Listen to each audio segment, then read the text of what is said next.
Football is back. Well, not entirely, but after a rough end to the season last year, the draft has concluded and the Chargers picks are in.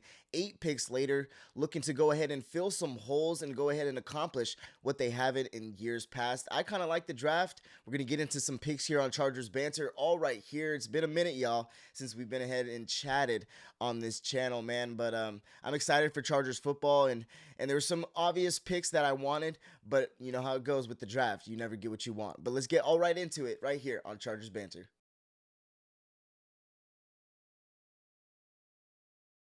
What is good and what is up, y'all? It's your boy here, Jay, back and better than ever with another episode of Chargers Banter. It's been a minute, y'all. I wanted to make some off-season videos, some go ahead and talk about, who I wanted to go ahead and draft in this particular draft. But you know how it goes, going with work, making sure the other banters were good, Padres and Thunder banter, and up to par as well. But I did make that Mike McDaniel video in the offseason, so it wasn't all too bad in the offseason. But I did want to go ahead and dissect who I wanted to draft in this particular draft. But at the end of the day, I do like this particular draft and what we did. It wasn't too flashy, and it never is with Joe Ortiz. But what do you expect, right? Filling the holes and making needs not needs anymore. And I think that's what Joe Ortiz really did in this draft. And I'm, at first glance, wasn't too sexy, but I really do like the picks that he went ahead and got. Not to mention the fact that we put protection around Herbert, breaking records within the franchise for how many linemen that we have drafted in this draft. So let's get right into it, y'all, with this new episode of Chargers Banter. I'm excited to start this new season off with you guys. Draft season has come and gone as the draft was last weekend, breaking records in Pittsburgh at the Steel City. As Steel City showed out, and as expected, Fernando Mendoza is going to the Raiders with the first pick overall, but it's not about the Raiders. It's about the Chargers because I'm Raider here to the die. You know what I'm saying, baby. And their draft as the new season is upon us. This is the true opening day, or maybe the combine is for 2026 season. But now we have players drafted and teams getting ready to start rookie minicamps and OTAs with their new players and squads. Draft season has now come and gone, and the Chargers managed to get more protection and much needed protection for Herbo, with drafting 4 offensive linemen. Going to be great to not see Herbert on the ground, but we didn't draft a lineman in the first round, surprisingly, as we drafted a menace of an offensive or outside linebacker. I keep stumbling on that. But I dissected and broke down stats and film of each pick the Chargers had. So let's get right into it, y'all. First time the Chargers have drafted 3+ offensive linemen since 2017. So applaud to Joe Ortiz for going ahead and doing that and defying the odds, really. You know what I'm saying? Most in a single draft in the past 30 seasons for the Chargers as well. So also defying odds there. And we had, like I said, the league worst 54% pass block win rate. So it was a must to go ahead and draft this many offensive linemen. It really was. And I think that if you can find the value, then go ahead and pick. But that's why we didn't go ahead and pick in this first round. But let's break down our picks now, guys, as we see exactly what I'm talking about when I say what I like about these picks and what I don't like about these picks. But at the end of the day, let's get into it. And speaking of our first round pick, Joe Ortiz went ahead and selected Akeem Mesidor, DN outside linebacker out of Miami. And yes, we didn't select an offensive lineman in this first round, which was rather surprising, but there was no value picking that high since there was a pick that went a tad earlier than us that we want to go ahead and select in Owane, who was an absolute behemoth of an offensive lineman. But he was projected to fall that far, wasn't projected to fall that far, and then obviously didn't fall that far. And so because he fell off the board, there was just no value in picking a guard that high or an interior offensive lineman. And so filling a hole, especially with the departure of Odafe Owe, was such a need. And I think that this was a great pick, especially being a Akeem Mesidor, who has been an absolute menace, a wrecking ball all year. And we'll get right into it right here. As he's 25 years old, an older rookie, but an immediate impact is needed since the departure of Odafe Owe. And since older, he was available at 22 in the back end of that first round, but won't start. He will play in the rotation with Thule and Mack. Had 12.5 sacks last season, led ACC in 4th in pressures in the FBS. I love this pick. There was value worth taking. at the offensive line position. There was not, sorry, no value taking an offensive lineman at the position that high, and the need for this position since the departure of Odafe Owe, and who knows, next year after the next season, right? After Khalil Mack, his 1 year is up. If he leaves, we need someone to go ahead and fill in immediately. So yes, I understand that he's a tad older, but he's going to make an immediate impact in that sense, and he's already kind of polished in that estimation, right? I hope that he just feeds off of Tully and Mack and really just, you know, fits right in. And I think that he's going to fit right in. I think he fits perfectly with this defense and this defensive scheme. So we'll see what happens. But an extreme motor on Messidor. 12 and a half sacks speaks for itself, an ability to get after the quarterback. And his motor is not the main reason, but a big reason why he got his sacks this season. Love, he reminds me of young Joey Bosa, modern day Khalil Mack. What I like the most is his run stop ability and ability to play the line. And what I mean by that is not go upfield and give gaps and holes for running backs or receivers or quarterbacks to run through, but play up the line with speed and will go hand in hand with Mac. So being able to play the line, not vertically but side to side, and his ability to do that, run side to side, sideline, is unreal, and not to mention a relentless motor. And like I said, once you're in his reach, it's over. He'll eventually get to you with his speed, and he's very strong. Obviously, he will. As soon as he grabs your jersey, you're being tackled. So I really do like this pick. I think that he'll, like I said, fit right in with the defense that we have in an immediate impact, and hopefully won't be any holes from the departure of Odafe Owe. But that is our first round pick in Akeem Messidor. Moving on to the second round pick, which I'm excited for. I'm excited for to see what we can do here, obviously, because of the fact that this is an interesting pick. That's why I'm excited about it. But Jake Slaughter, center out of Florida, an interior offensive lineman, the first interior offensive lineman drafted within the first 2 days in the Joe Ortiz era. Drafted to play guard, but played center all his college career. Only had two reps at guard in the Senior Bowl, but could compete at center or guard with Penning and Strange at those guard positions. This pick I thought was a tad of a reach for me, but I do like this pick, and I think as long as it fills the need of offensive line, it will be okay with. But we are looking to transfer him over to guard, and I'm a tad concerned because of the fact that he's never played guard, at all, or started there in college. But not too much to worry about, because if he gets a whole camp under his belt at that position, I think that he'll be fine. But at center at Florida in the SEC in 2024, 800 snaps, allowed 9 pressures and 1 sack. And in 2025, even better, with 4 pressures and 1 sack and 748 snaps. So he is a stonewall in itself, and his ability to obviously not give up any pressures, which I love. And I'm hoping that just transfers over to the guard position, and he's quick-witted and he's smart. And that's what I think I got from the tape, from what I was breaking down, right? His ability to pick up, loose trash when it comes to, blitzes and blockers, or blitzes and, defenders coming through holes and whatnot.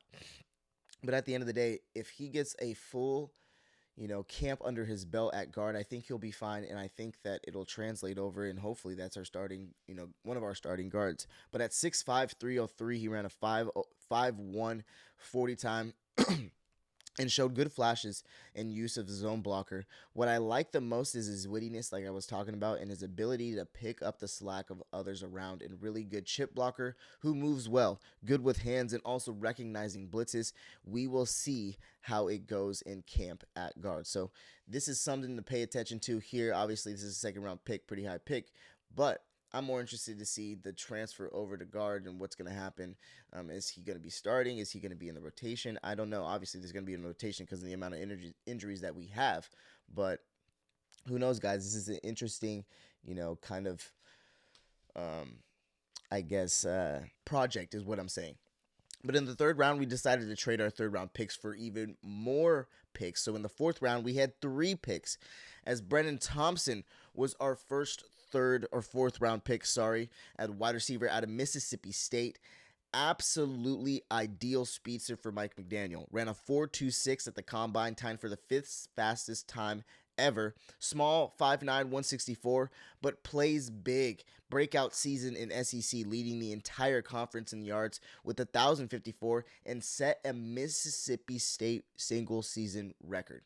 So he's already breaking school records, and in his breakout year is what I'm saying. In his breakout year, breaking school records. So the trajectory is going here with Brennan Thompson, and the film absolutely pops. I mean, goodness gracious, this kid is, I think, going to be the real deal, and personally, I think is my favorite pick of this draft. It wasn't the biggest need at the wide receiver position, but boy, oh boy, does this tape, I mean, his tape is fire, and I'm excited to see exactly how he feels into this wide receiver room, considering the fact that we don't know about QJ and his 5th-year option, and as well as, you know, the injuries that we've had, and if we're going to sign Keenan back, who knows, right?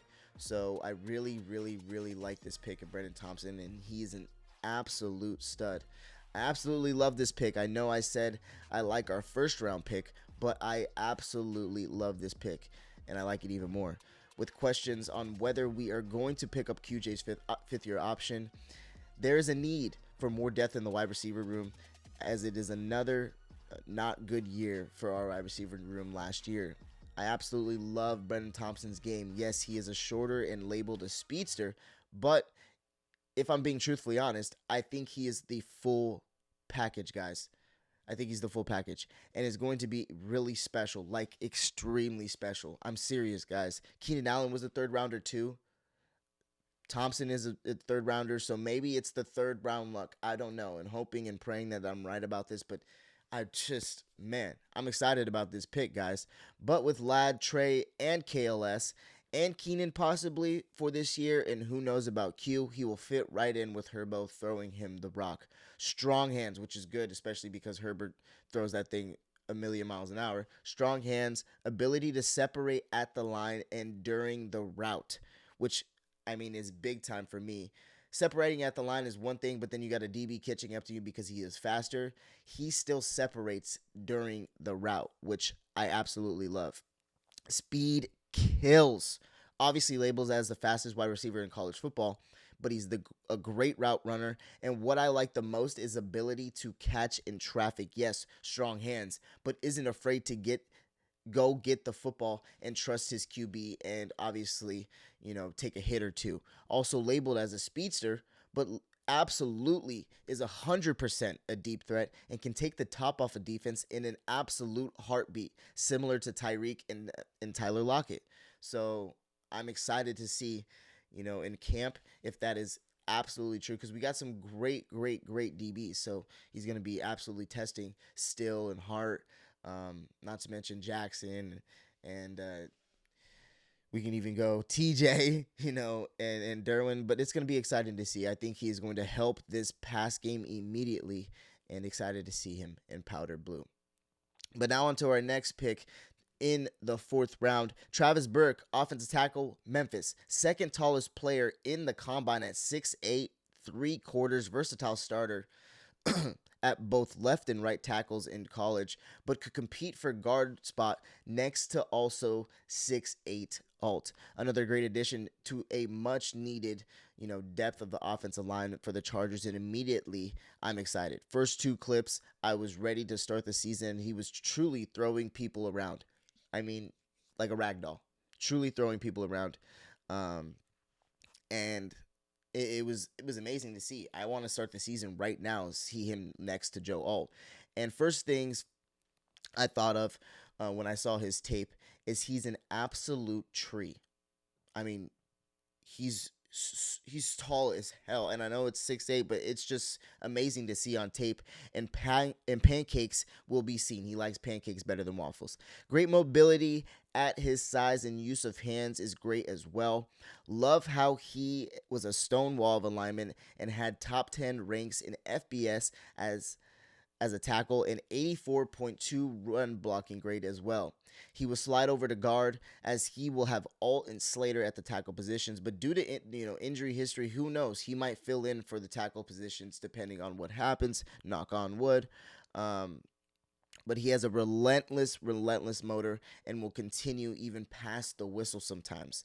I'm excited to see him next to Joe Alt on the offensive line. Now on to our next pick and our last pick in the 4th round. It was a safety out of Arizona, Genesis Smith out of Arizona. Like I said, good coverage or good in coverage with 14 pass breakups, but a tad struggle in the open field as he had 34 missed tackles, which ranked 6th most in the Big 12.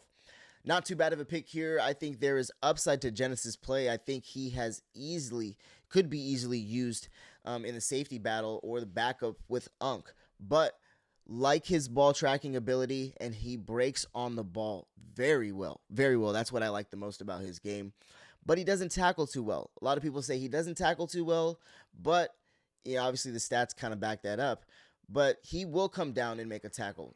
He's not scared to. He will do what's needed. But he explodes from that second level. That's the biggest indicator. I like his, ball hawking skills and ability to, break on the ball. But he absolutely breaks from that second level on blitzes and, to deflect balls also. But I'm excited to see that. More so than anything, because we could use him as a blitzing safety in certain packages there. But I think his best trait, like I said, is breaking on the ball and pass breakups, but he seems to always be around the ball, even when he's not making a tackle or, making a pass deflection. But he also will return interceptions, so he has a return ability. But with added size, not obviously height, but, with added size, I think that he will be a good fit with our new DC, Chris O'Leary. So I'm kind of excited about this pick and seeing, the project, the projectability, the project and the projectability of Genesis Smith. Now on to our 5th round pick. Was only one 5th round pick for our Bolts. Nick Barrett, defensive tackle, South Carolina, had 46 tackles last season, 6 tackles for loss and 2 sacks in 2025. A run stuffer since Deshaun Hand had left. So very, very, very, very, very aggressive run stopper. And I mean very, guys. He is an absolute stopper. Absolute stopper. I'm excited to see what he can be able to do, especially with the departure of Deshaun Hand. But I love his game. Will fit perfect with the departure, like I said, of Deshaun Hand. Now filling in with Tart and Caldwell will be great to see. I love how he uses his hands. And what surprised me the most was his speed and his ability to get up the line and on the outside run plays and be able to tackle at the line of scrimmage and not, obviously have any gain for the running back. I really like what I'm seeing from Nick Barrett, and I'm excited to see, and obviously you guys saw on social media, his emotion. He's excited to be a Charger. I'm always excited for guys that, are excited to be a Charger, not to mention Brendan Smith, tearing up as well. These guys that, make an effort, not to make an effort, but I mean, show their emotions and aren't afraid, I think, touch you as a fan a little bit closer to the heart and make you feel a little bit closer to them. And I think, obviously, it's a moment for them, but we just want to cheer them on even more. And Nick Barrett is one of those guys. I think his weak spot is pass rush, but it's not even a weak spot, if I'm going to be honest, as he gets after the quarterback very well and also has a relentless motor. Seems to be a trend with all of these, picks and all of the scouting nowadays with the Chargers, to be honest. But in the end, if I'm being, in the end, I'm liking this pick and looking forward to seeing where he lands on the depth chart. Now on to our 6th round pick, as we ended with 2 6th round picks, no 7th round picks. Let's get right into it. As Logan Taylor was our first 6th round pick, an offensive guard out of Boston College, a 3-year starter at Boston College after transferring from Virginia. Has 180 plus snaps at each O-line position except center, starting 46 games and 3,052 snaps since 2022, which ranks 15th in the FBS. Also a 73.7 run blocking grade, which is not too shabby. Another huge mammoth of an offensive lineman at 6'7", 315, 6'7", but uses his bottom decently. Uses his bottom half decently well and manages to clean up the dirty work when needed. A smart lineman that won't overdo the job or try to do something he is not. Had a good year in 2025, but I feel like the biggest knock for me is he doesn't use his hands too well and relies on the mass too much to try and win the battle and make up for not using his hands, keeping his hands too close to his body and doesn't use his upper half and his strength to extend out like you see Joe Alt and Rashawn Slater do. Needs to be more aggressive as well and punishing defenders, but overall, it's more protection and possibilities for Herbo. So that's all I care about, truthfully. And then in our last pick of the 2026 draft, the Chargers select Alex Harkey, offensive guard, out of Oregon. 26 starts at Oregon, all at right tackle, 29 pressures allowed, 6.6 pressure rate in 2025, compared to 11 pressures in 2024 at Texas State. So was that Texas State, then transferred to Oregon. He was at a school before that, actually. I forget. I'm blanking right now where he was at before that. But also struggled versus Indiana, who, I mean, everybody struggled against Indiana. But in the 2 games that he played against them, gave up 3 sacks and 10 pressures, but 3 sacks across the rest of the 12 games that he played all year long. And in 2022 was at Boulder. Sorry, that's where it's at. I typed it up right here. But it was at Boulder and then went to Texas State. Had played 34 snaps at Boulder, so really wasn't a really long career at Boulder. Then went to Texas State, had an even better career, and then transferred to Oregon. But another huge mammoth of an offensive lineman at 6'6", 320, 65 run blocking grade, could be better, but good athlete, and I like his agility. He's quick off the ball, but needs to pick his head up at some times to stop missing the blocks that is in front of him. But he is strong. One touch, and you could be flying across the field. As he does play physically, I like his physicality and his aggressiveness in the manner as he uses, when playing guard and tackle. He does play with physicality, like I said, and was solid at guard. A lot of his power from his lower half, that's where it comes from, obviously, but I like how he uses it and his ability to, not be too erratic at times, but there are times where he can get caught high. And that's where I think that explosion comes, when you just obviously being too explosive, being too high, catching yourself. I think that it'll be just fine with our offensive line group and learning from, Alt, Slater, and the rest of the crew. But like I said, needs to use his hands better at the next level and be more engaged and more quick with his feet. But again, protection for Herbert. So I'm just excited about that. I'm not necessarily going to, harp too much on guys, right now, because yes, film doesn't lie. But at the end of the day, I think what you do, from here on out is what matters the most, because it's just like the playoffs in a sport, right? The regular season, and then you finally get to the playoffs, where it's like the playoffs is the NFL, is the NBA, is your chance to shine. So it's a new season, essentially, is what I'm saying. So all these guys have a new mentality, hopefully change, the perspective on life. You're not in college anymore. You're, a professional athlete, and you're on your own. You have to do everything on your own. So there hopefully will be a change of mentality with every single one of these guys, and maybe a lot of these picks pan out. I know that every pick doesn't pan out, and every pick never pans out every year. So we can't bank on the fact that all of these guys are going to pan out. But who knows? We could break another Chargers record with how many guys are starting, from this crew, this draft class, rather. But in the end, guys, I'm happy to see what these guys bring to the table because of the holes that this Chargers team, has, in the fact that there was, things needed to be addressed in the offseason. And I think that we addressed them in a pretty decent manner. Yes, free agency wasn't what people wanted, but I think that we, sufficed, if you want to go there. But Ortiz did mention that he was not done with offensive linemen in the draft, and he wasn't. He went ahead and broke a Chargers franchise record, drafting 4. Not broke a franchise record, but in the past 5, 6, 10 years, and then in the past 30 years. So it's great to see that, we are investing in protection for Herbert, because that has been something everybody has been lamenting towards and wanting for a while now. So hoping a lot of those linemen pan out, and we see a lot of those linemen, blocking for Herb, because we need it. And, there's no, no shortage of linemen that you could have on a roster, healthy at least. So again, I'm excited to see. I'm excited to see, Nick Barrett. I'm excited to see Brennan Thompson. I'm excited to see Messidor. All these guys are gonna, I think, make relatively immediate impacts. At least the ones that I named off, Barrett, Thompson, and Messidor, I think, are gonna make pretty immediate impacts. Not to mention, obviously, um, Slaughter. So I'm excited, guys. I'm excited. We'll see what we have in store when OTAs and rookie minicamps roll around. All you can take right now is all the things that they are doing right now with the rookies right now with social media and all the interviews that they have.